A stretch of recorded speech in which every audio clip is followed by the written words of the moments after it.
Well, hello again, everybody. Welcome to chapter 5 of the book of Galatians. Sorry for the lighting. I had a hard time finding a place that I could record this week. So sorry for the glare up here and the darkness here, but this was the best place that I could find. We are starting in Galatians chapter 5 today. And there's only 6 chapters in Galatians, so we are almost done. We'll probably be here another 2 or 3 weeks, and then we'll be done. I hope you've been enjoying the lessons. I hope they're of benefit to you, and hope you're learning something. So Galatians chapter 5 begins, and again I'm reading from the ESV. For freedom Christ has set us free. Stand firm, therefore, and do not submit again to a yoke of slavery. Christ set us free. When he died on the cross, he set us free. We were in prison. We were in that jail cell with those bars of sin. We were in bondage. We were enslaved, and Christ set us free. The fact that Jesus has made us free is the only fact that's relevant, that matters. If we live in bondage to a legal relationship with God, it's not because God wills it.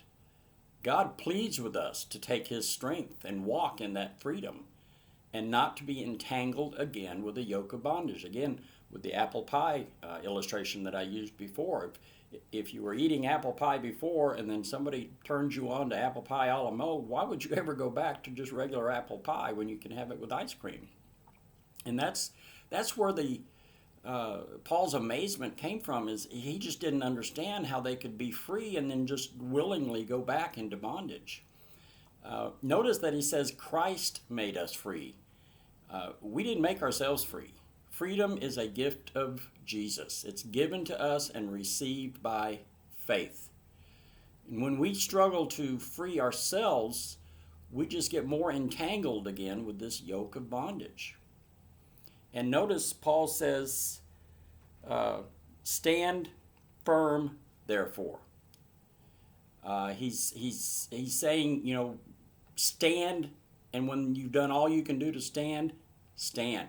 Don't be tossed about by every wind of doctrine. Don't be sucked in by every, yahoo that comes in and says, oh, this is the way you need to be a Christian, or this is the way you need to be a Christian. Stand firm in the liberty that you have been given. Someone who is legally made free in Jesus can still live in bondage because they can be deceived into placing them back into slavery. D.L. Moody, he illustrated this point. He quoted an old former slave woman in the South right after the Civil War. And she had been a former slave, and she was confused about her status. And she asked, now is I free or been I not? When I go to my old master, he says I ain't free. And when I go to my own people, they say I is. And I don't know whether I'm free or not. Some people told me that Abraham Lincoln signed a proclamation, but master says he didn't. He didn't have any right to. So a lot of Christians are confused on the same point.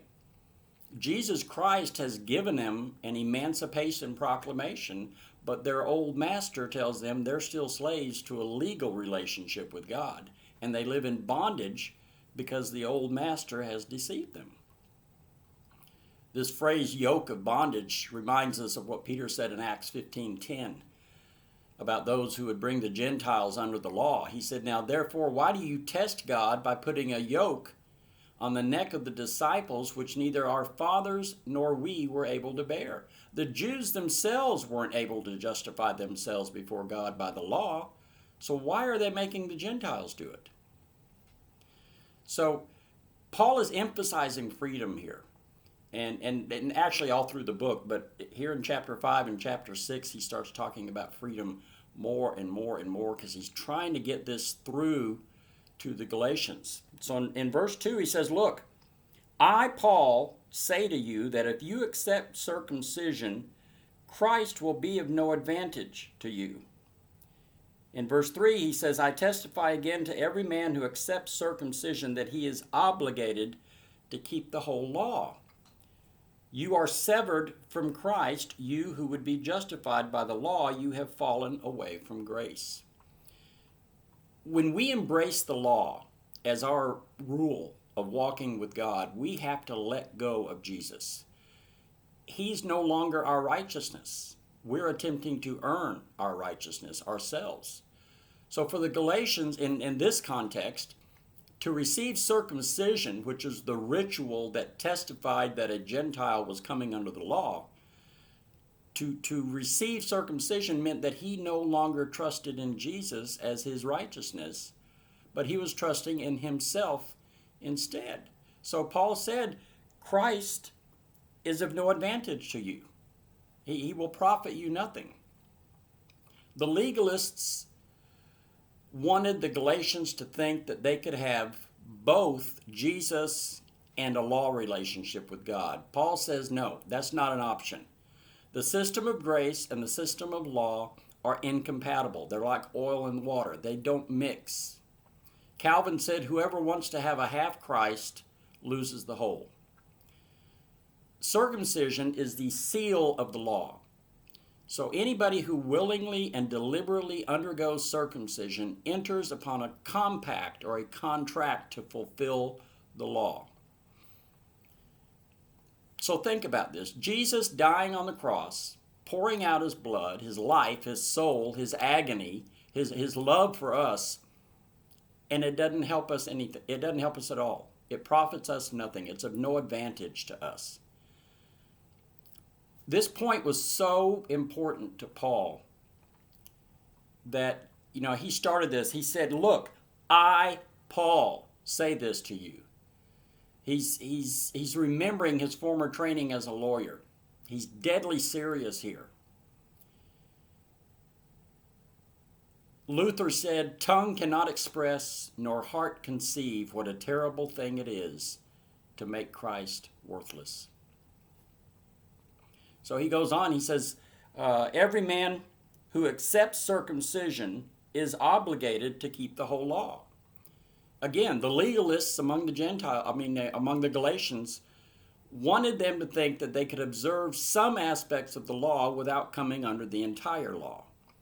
But when we choose to walk by the law, we have to walk by the whole law. We saw that in chapter 1. We have to obey, if we're going to obey the law, we have to obey all the law. And our law keeping has to be perfect. No amount of obedience makes up for one act of disobedience. If you're pulled over for speeding, it's not going to do any good to say, well, I'm a faithful husband, I'm a good taxpayer, I've obeyed the speed limit all the other times that I've been on the road, because all of that doesn't matter. You've still broken the speeding law, and you're guilty under the law. Now, don't go the other way on this. Don't get the idea that the act of being circumcised means that you're under a legal relationship with God and you have to keep the whole law. Paul was speaking to the Gentile Christians among the Galatians who were being drawn to circumcision as adults as evidence that they had come under the law of Moses. It was the first step to salvation, is what these legalists were telling them. Later on, we're going to see that Paul didn't care one way or other about circumcision. What he detested was the theology of circumcision as it was presented by the legalists. Then he says, you have fallen from grace. When we embrace the law as our rule of walking with God, we depart from Jesus and his grace. We are estranged from Christ. We are separated from him and his grace.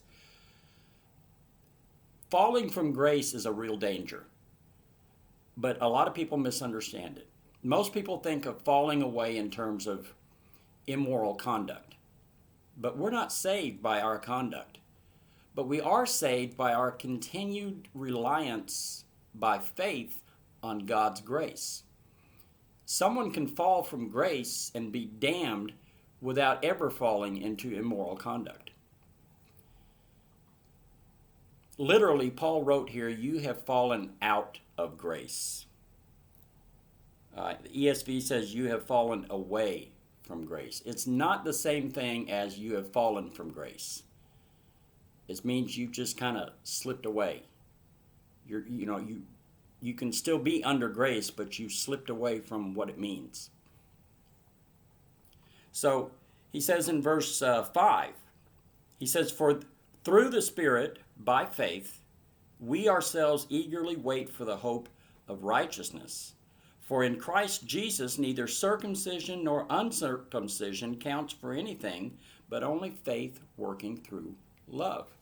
He says those that are walking in the Spirit wait for righteousness by faith. We're not trying to earn it by performing good works. No one can be a legalist and walk by the Spirit. You can't do it. Those walking in the Spirit know that being circumcised or being uncircumcised is nothing. It's irrelevant. It's like saying, well, you have to wear a green bow tie every day. Or, you have to wear a cat in the hat every day. Or you have to wear a leather belt. It doesn't matter. It doesn't matter. If you're circumcised or uncircumcised, doesn't matter.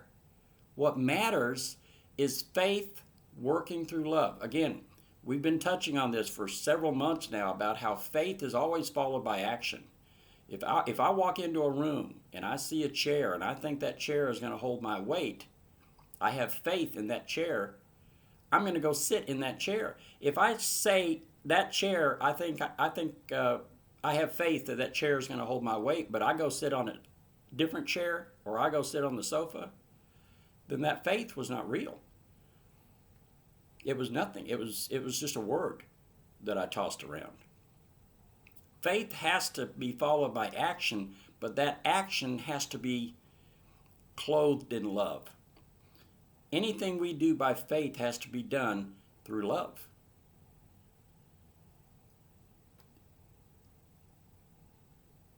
We have to reach out to others through love.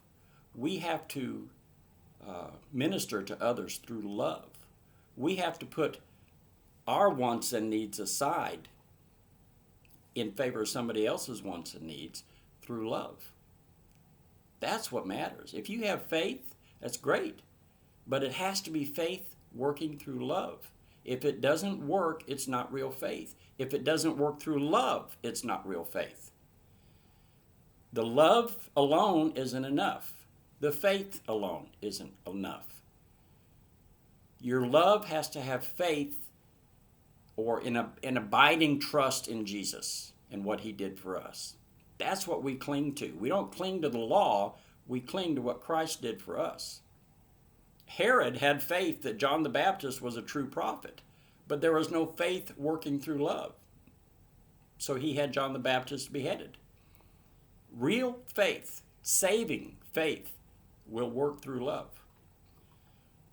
So now look at verse 7. He says, "You were running well. Who hindered you from obeying the truth?" Paul's remembering how they started. He came, he showed them the gospel, he preached to them, he taught them, he ministered to them.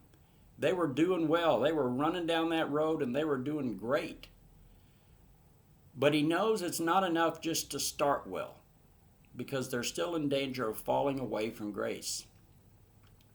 He says, "You ran well, but who hindered you from obeying the truth?" Who hindered you from obeying the truth? He knew that the false teaching came from a person, but it didn't come from Jesus. Look at verse 8. "This persuasion is not from him who calls you.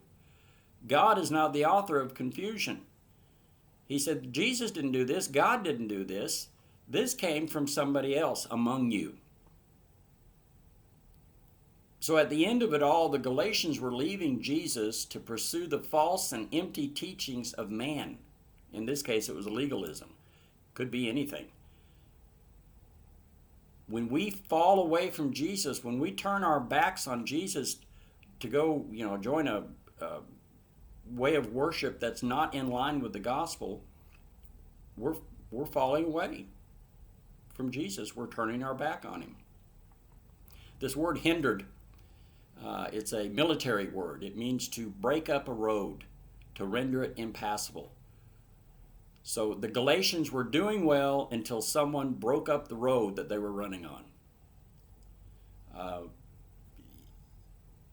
If you're well, and I use this illustration a lot. If you're walking through the house and you step on a couple of Legos that were left there, you know how painful that is and how that will disrupt your journey in a heartbeat. So if you want to think of it like that, they were doing well and somebody threw some Legos in their path and just got them all messed up. He says in verse 9, he says, a little leaven leavens the whole lump.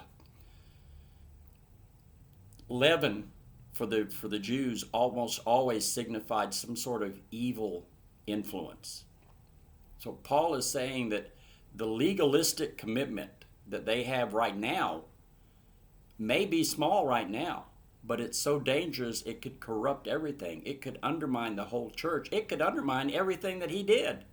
All the work that he did while he was there could be brought down by these just little things like circumcision and obeying the law. He says he's warning them. Chapter 5 is just a warning to the Galatians. Wake up, because you don't know what you're doing. Verse 10, he says, I have confidence in the Lord that you will take no other view, and the one who is troubling you will bear the penalty, whoever he is. He's wanting to leave this confrontation on a positive note. And he's expressing his confidence in the Galatians, which really, it's a confidence in the Lord to be able to keep them where they need to be. But he's equally confident that judgment awaits those who led them astray and who led them away from Jesus. He who troubles you shall bear his judgment. Remember, in Matthew 18, Jesus has a warning against those who would lead one of these little ones astray. It would be better for him that a millstone would be hung around his neck. The judgment is sure. It doesn't matter who he is. He may be highly acclaimed in the community where he teaches, but if he is perverting the gospel, he is a guilty person, and his rank and his reputation and his money and his influence and his power are not going to do him any good. And then notice in the next verse, he says in verse 11, but if I, brothers, still preach circumcision, why am I still being persecuted? He says, in that case, the offense of the cross has been removed. Paul's making it clear here that he no longer preaches the necessity of circumcision. The fact that he is persecuted by the legalists is evidence enough. And Paul here is proudly bearing the offense of the cross. Legalism can't handle the offense of the cross. The whole point of Jesus dying on the cross was to say, you can't save yourself. I have to die in your place, or you have no hope whatsoever. When we trust in legalism, we believe that we, in some part, save ourselves. That takes away the offense of the cross, which should always offend the nature of fallen man. What happened on the cross was offensive. But what the cross accomplished was glory. So you could really think about this as the glory of the cross. And legalism takes that glory away. Paul says, I wish those who unsettle you would emasculate themselves.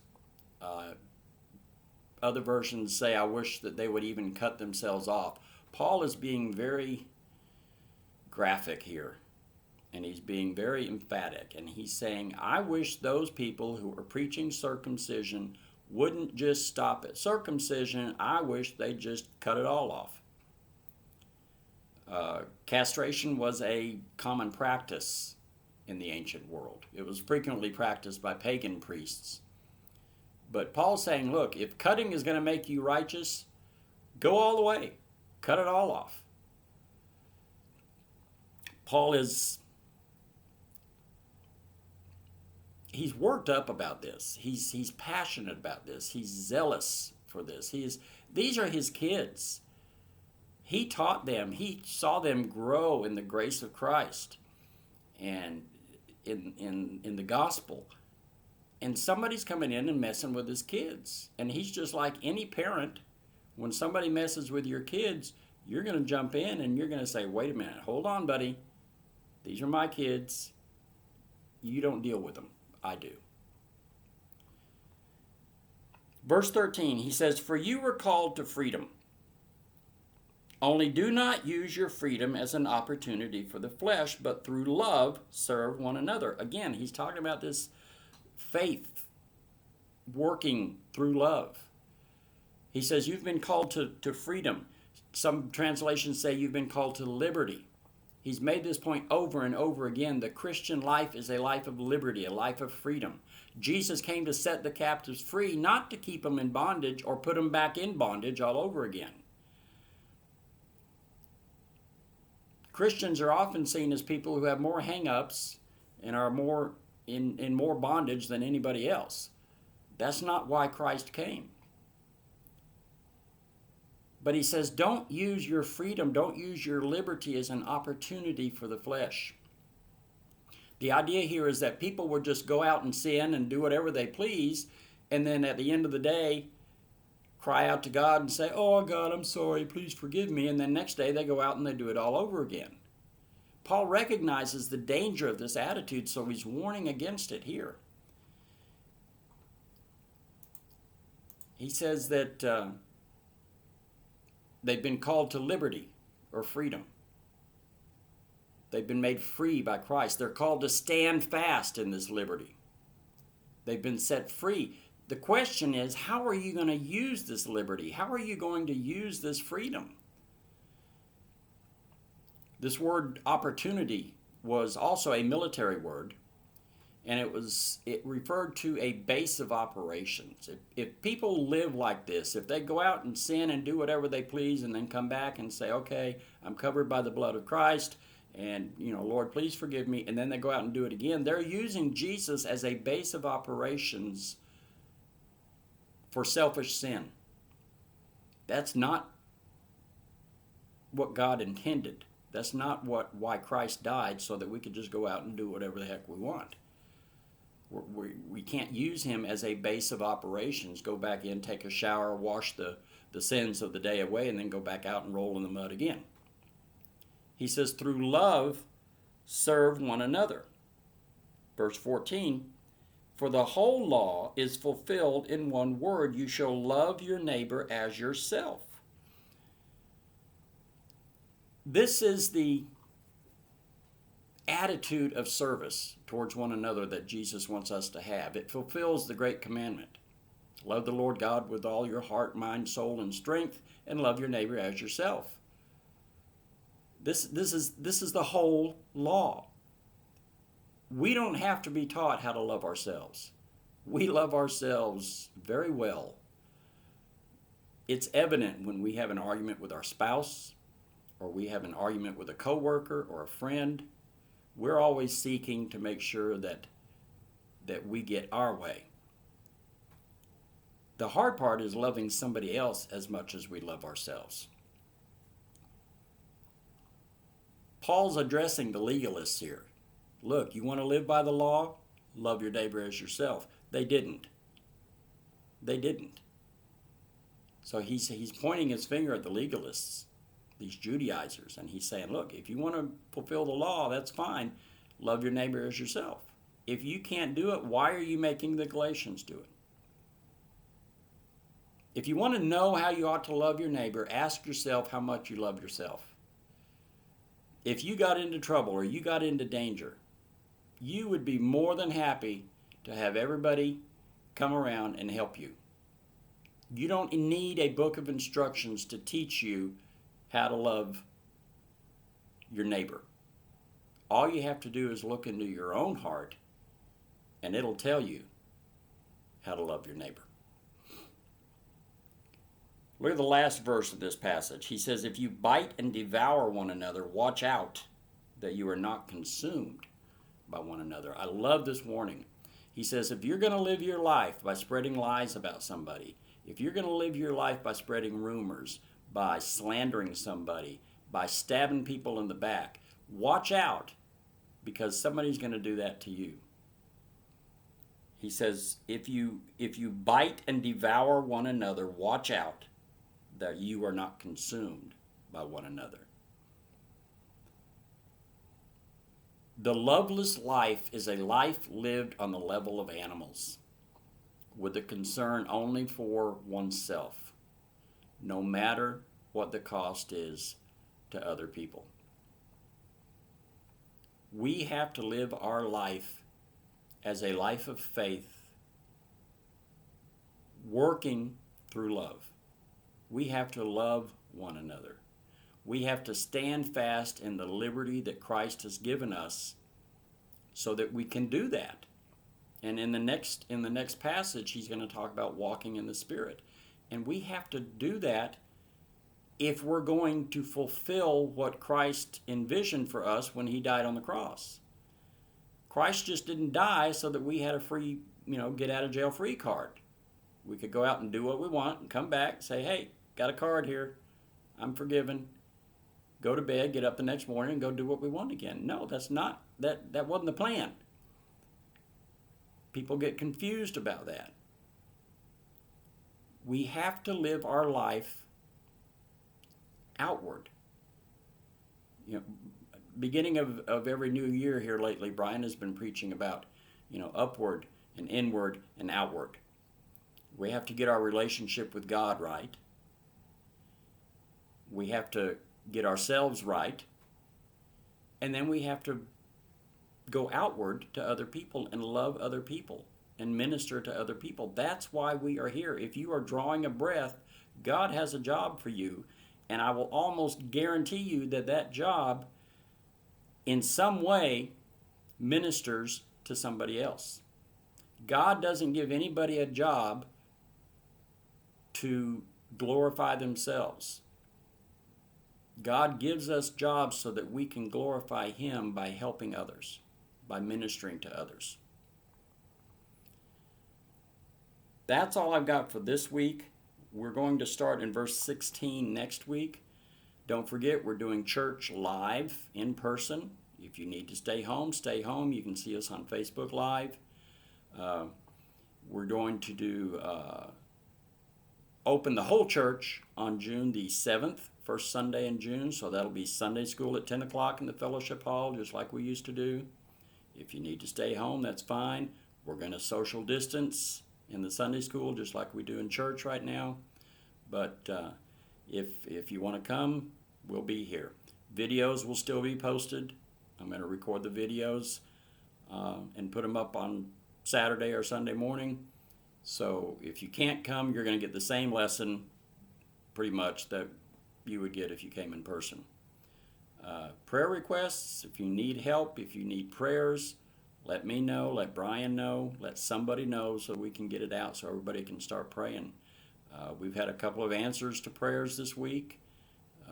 Myself and my wife, we had an answer to prayer on Thursday that we've been praying about for a long time, situation, and it's about to come to a close. Shirley is thanking God for healing and answered prayers regarding her foot, and God is working. God is doing some things. I saw something interesting on Facebook this week that I wanted to share. It was in Isaiah, I think it was Isaiah 26:20.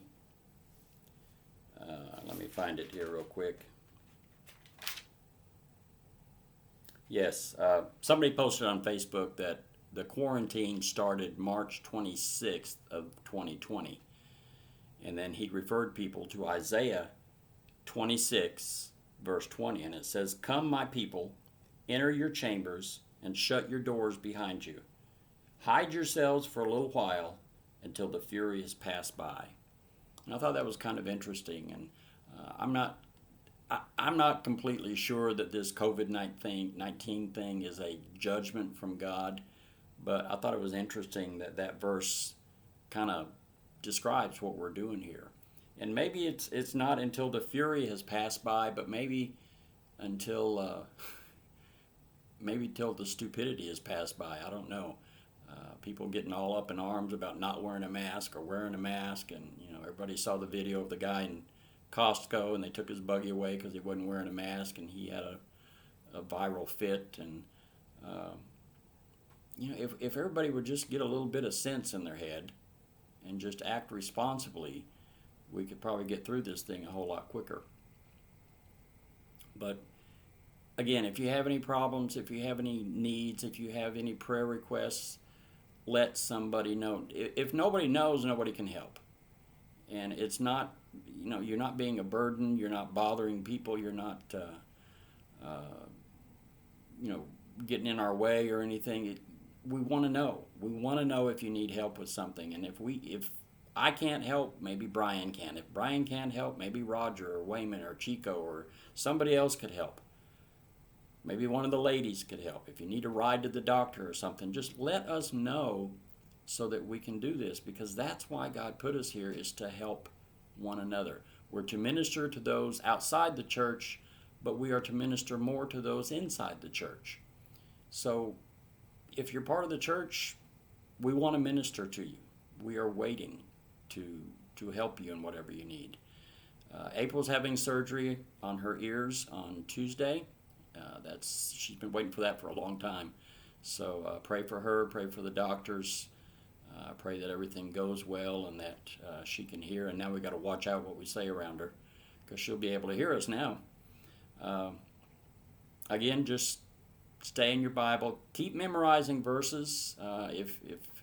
If you need a list of the verses that we should already know, let me know. I can send it to you, because we're starting back into Sunday school on the 7th, so we're going to start back with the memory verses again.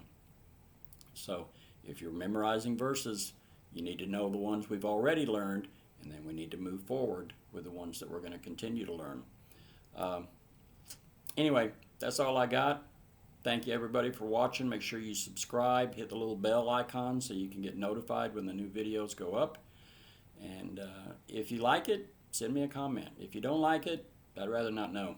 But no, if you like it or don't like it, if you're learning something, if you're enjoying it, just let me know it. That's an encouragement to me. Anyway, that's all I got for this week. God bless, and we'll see you next time.